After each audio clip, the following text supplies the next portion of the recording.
I'm taking a look at Long, Long, Long, one of 4 George Harrison songs on the Incredible White Album. And I am in standard tuning, but I am capoed at the 3rd fret, okay? So let's just take a look at that opening lick and get right into it.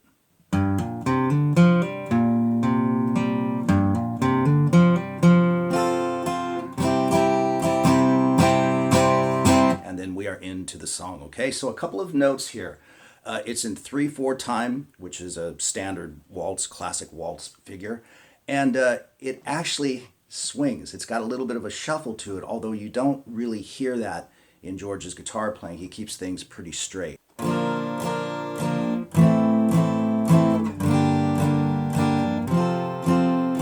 Just, 1, 2, 3, 1, 2, 3. But you hear the swing in Ringo's fills, and once in a while you'll hear George kind of float into it as well, but it's pretty straight ahead. So with the tab up on the screen, nice and slow.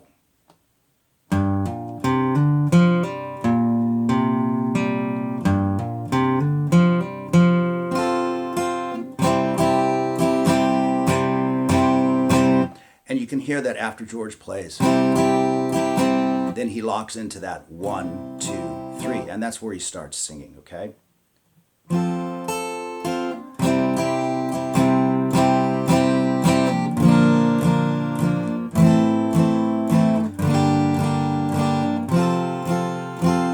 And you can see the chords on the screen there, and then he plays a bit of the lick again.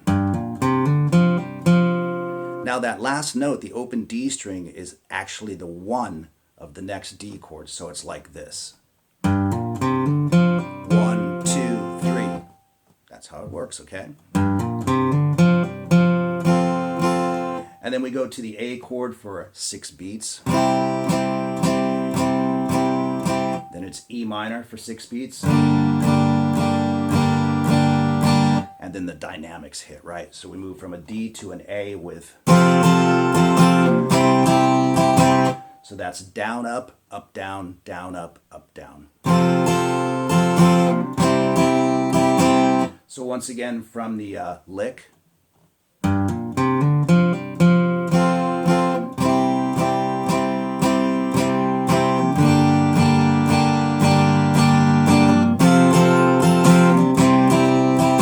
And then it's back to E minor for 6 beats and D major for 3 beats.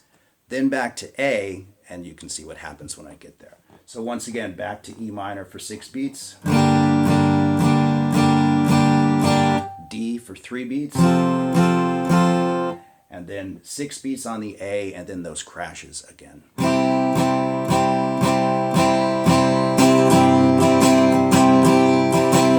Hope that all makes sense, okay? So let me just run that whole thing down for you, and you'll have it.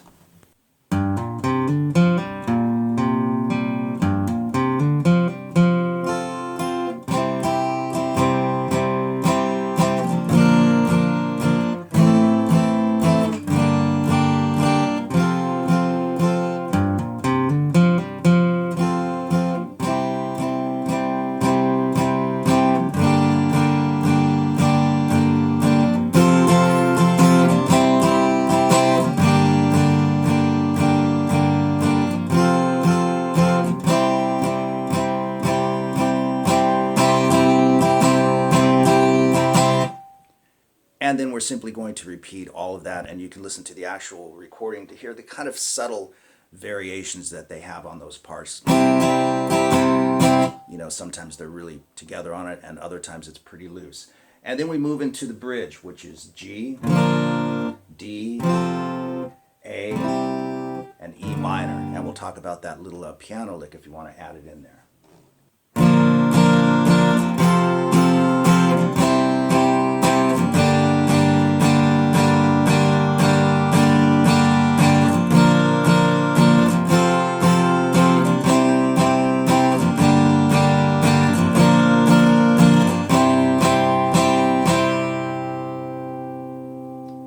Pretty easy, right? But there's a funny thing that happens on the E minor chord. They actually play it for 9 beats. No kidding. 1, 2, 3, 4, 5, 6, 7, 8, 9.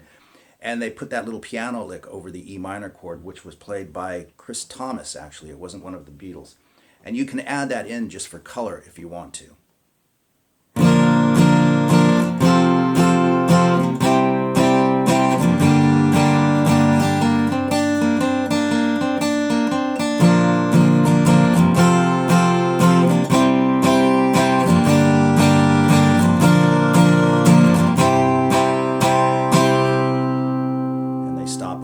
So if you want to add that in there, you simply play an E minor chord with whatever fingers you choose.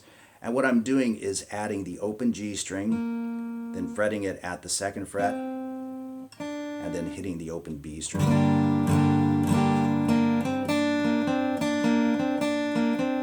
And you can bring the other strings in as well if you want to just keep the fullness of the chord happening.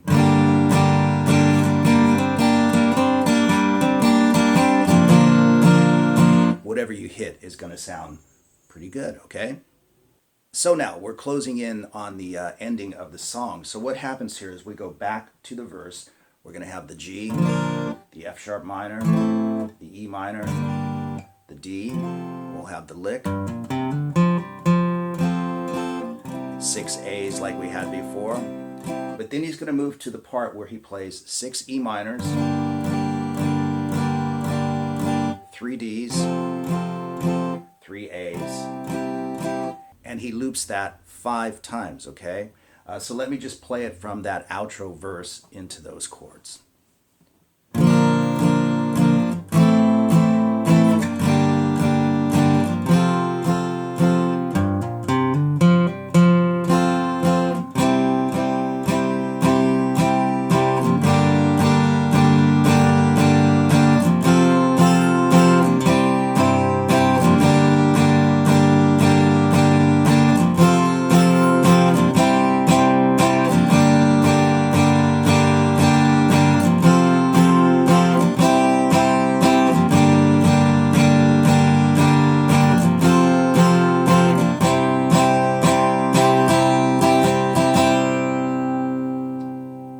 Did I play that 5 times? I hope so anyway. So you can see at the last A, he's got that little strumming pattern.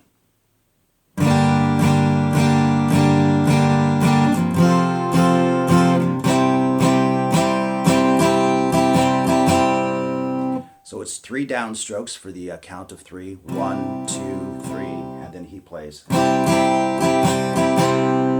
that's down, up, down, up, down.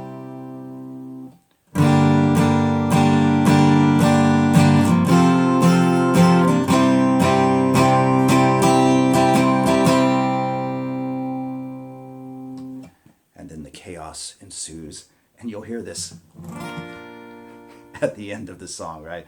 It sounds to me like a G bar chord, but you can do it that way if you want as well, if you want to put that in there, okay? So there you have it, Long, Long, Long from George Harrison's contribution, one of 4 contributions to the White Album, okay? We'll see you guys soon.